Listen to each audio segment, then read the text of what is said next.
What is going on, everyone? Hopefully my iPhone 6s does not randomly shut down because it happens like 30 times a week, but Apple finally released iOS 12.1.4. Dude, they were supposed to release this thing like 3 years ago, but they didn't. Unfortunately, I guess it was a lot harder of a fix than they usually was, because if you remember, the quick history lesson, if you remember on iOS 11, there were a lot of bugs, but they were really quick on their feet, and there were some catastrophic bugs too, and they would literally release an update like the next day. Super crazy stuff, but for some reason Apple took their time, which is okay. I guess they finally fixed it, but this update was just a bug update. In some ways, it's kind of a small update in terms of size. It was just 65 megs, but in terms of just what it brought, kind of a big one, because this update in a way brought group FaceTime back. So if you're on an earlier version other than iOS 12.1.4, if you're on like 12.1.3 or 0.2, you're not going to be able to utilize group FaceTime even though the servers are up. So if you're interested in that, that might be one reason to upgrade, but before you do, make sure you watch the rest of this video. So the group FaceTime is now enabled back, so you can go FaceTime whoever you want to, your mom, your dad, my mom, my dad, whoever you want to FaceTime, you have the opportunity here, so that is super cool. I'm so glad they brought it back. This update size was fairly small. You're not going to notice anything crazy, like speed has not increased at all. With my iPhone SE, surprisingly, the multi-core score went up quite a bit, but that doesn't really mean much. But I did run a benchmark here, and on iOS 12.1.3, I had a multi-core score of 142,250, and I just re-ran it. You can see that it did go up a little bit to 147,639, so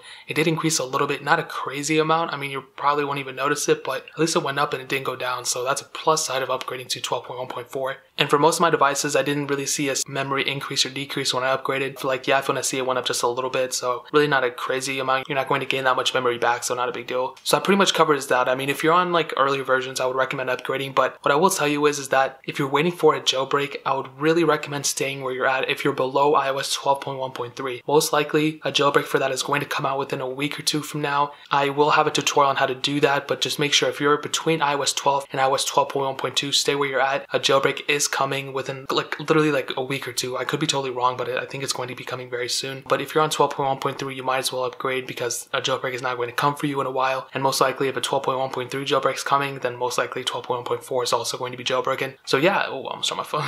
That is pretty much it. If you guys have any questions or anything like that, leave it down in the comment section below. Hit that like button, that'll mean so much, but definitely hit that subscribe button. Every single subscriber that we get really does count, so it'll mean so much if you guys can hit that. Also check out the other links down in the description as well. My Twitter, my Instagram, my second channel, all those links are linked down below. I'd really appreciate if you guys could check it out, but more importantly than everything else, I love every single one of you guys. Hopefully I'll catch you guys in the next video. Peace out till then.